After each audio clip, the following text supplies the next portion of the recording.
কথায় বলে বাণিজ্যে বসতে লক্ষ্মী। এবার বাজেটে পর্যটন বাণিজ্যের জন্য ঝুলি উপর করল মোদী সরকার। দেশের 50টি পর্যটন কেন্দ্রকে ঢেলে সাজানো, হোমস্টের জন্য মুদ্রা লোন, পর্যটন কেন্দ্রে যাতায়াত ব্যবস্থার উন্নয়ন থেকে শুরু করে ভিসা পরিষেবায় সরলীকরণ, পর্যটন শিল্পে জোয়ার আনতে এক গুচ্ছ ঘোষণা করলেন অর্থমন্ত্রী Nirmala Sitharaman. Top 50 tourist destination sites in the country will be developed in partnership with states through a challenge mode. Land for building key infrastructure will have to be provided by the states. Hotels in these destinations will be included in the infrastructure harmonized list. Following measures will be taken for facilitating employment-led growth, providing mudra loans for homestays. সরকারি হিসেব বলছে 2024 সালে ভারতের জিডিপিতে পর্যটন ব্যবসার অবদান ছিল 5%। চলতি অর্থবর্ষে এই খাতে বরাদ্দ বাড়িয়ে পর্যটন ব্যবসাকে মজবুত করতে চাইছে কেন্দ্রীয় সরকার। জোর দেওয়া হয়েছে বৌদ্ধ বিহারগুলির পর্যটনে। বিহারের পাটনা, বুদ্ধগয়ার মতো পর্যটন স্থলগুলিতে বাড়তি নজর দেওয়া হবে বলে জানিয়েছেন কেন্দ্রীয় অর্থমন্ত্রী নির্মলা সীতারামন। আর্থিকভাবে দুর্বলদের ব্যবসায় উৎসাহ দিতে মুদ্রা লোনের সুবিধা আগে থেকেই চালু আছে। সর্বোচ্চ 10 লক্ষ টাকা পর্যন্ত ঋণ মেলে অতি সুলভে। ঋণ শোধের ক্ষেত্রেও একাধিক সুবিধা রয়েছে এই মুদ্রা প্রকল্পে। এবার বিভিন্ন পর্যটন স্থলে হোমস্টেগুলির উন্নয়নও মুদ্রা লোনের আওতায় চলে এলো। এতে খুশি পর্যটন ব্যবসায়ীরা। আমরা যে বাজেট নিয়ে আমরা শুরুটা করি, ওই বাজেটটা অর্ধেকও হয় না। কিছু বন্ধু বান্ধবের কাছে আমি ধার দেনা নিলাম, এখনো হয়তো কিছু টাকা ওকে দিতে বাকি আছে। অবশ্যই নেব। আমি আমার এই যে কিছু ইন্টেরিয়ার ডেকোরেশনের কিছু ব্যাপারগুলো আছে, কিছু আনকমপ্লিট কাজ আছে, সেগুলো কমপ্লিট করব। অনেক দিনের এইটা ইচ্ছা মনে হয় পূরণ হবে। এখন অর্থের অভাবের জন্য হোমস্টে করতে পারতেছি না।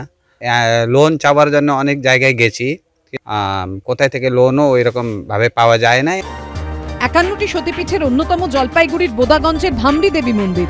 রোজ হাজার হাজার পর্যটক এলেও রাত্রিবাসের কোনো ব্যবস্থা নেই এখানে। এবার বাজেটে সুরাহার আশা দেখছেন স্থানীয়রা। যদি এটা হয়ে যায়, কনসেপ্টটা হয়ে যায়, তাহলে আমরা সরাসরি এখানে পর্যটকরা থাকার সুব্যবস্থা আমরা করে দিতে পারবো। পাহাড়ের রানী দার্জিলিংয়ে হোটেল ব্যবসা রমরমা থাকলেও হোমস্টের সংখ্যা তুলনামূলকভাবে কম। কেন্দ্রীয় সরকারের ঘোষণায় উৎসাহিত স্থানীয় বাসিন্দারা। और सरकार कुछ मदद कर दे तो बहुत अच्छा होगा। সরকারি উদ্যোগে পর্যটন কেন্দ্রগুলির প্রসার ঘটলে কর্মসংস্থান আরো বাড়বে বলে আশাবাদী ব্যবসায়ীরা। মাননীয় অর্থমন্ত্রী কি বলতে চেয়েছেন, তবে অ্যাপারেন্টলি যে কথাটা বলেছেন সেটা হচ্ছে মুদ্রা লোনটাকে এক্সটেন্ড করা যেতে পারে বা মুদ্রার আওতায় আনা যেতে পারে হোমস্টেসকে। মানে যার একটা রানিং চলছে তারটার এক্সটেনশন পেতে পারেন, বা যে এলিজিবল সে মুদ্রার আওতায় ঢুকতে পারেন। কিন্তু সেটা মানে একটা প্রভেন ট্র্যাক যাদের আছে তারাই কিন্তু শুধু এই আওতাটায় আসছে।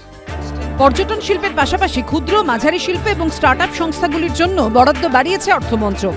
শুধু ওই এন্টারপ্রেনারের গ্রোথের জন্য না, এটা পুরো সমাজকে উত্থান করে, কারণ অনেক এমপ্লয়মেন্ট জেনারেট করে। এই ফান্ড সাইজটা এত বাড়ানো হয়েছে বিকজ গভর্নমেন্ট বলছে যে আমাদের টাকাটা আমরা এখানেই কন্টেন করে রাখি। যখনই একটা বড় ইনভেস্টমেন্ট বাইরে থেকে আসে তখন পুল আউটও হয়, সেজন্য ইন্ডিয়ার টাকাটা তো বাইরে চলে যাচ্ছে। সেই জন্যে গভর্নমেন্ট এখন প্রমোট করছে এই ফান্ড অফ ফান্ড থেকে এত বড় আউটলে দিয়ে যে ভারতের টাকাটা ভারতেই থাকুক। ওয়ার্ল্ড ট্রাভেল ও ট্যুরিজম কাউন্সিলের তথ্য অনুযায়ী 2022-23 সালে ভারতের পর্যটন ক্ষেত্রে 350 লক্ষ মানুষ কাজ করতেন। বাজেট থেকে উৎসাহ পেয়ে আগামী দিনে এই সংখ্যাটা কি বাড়বে সেটাই দেখার। রাজা চট্টোপাধ্যায়, অরিন্দম সেন ও রুমা পাল, এবিপি আনন্দ।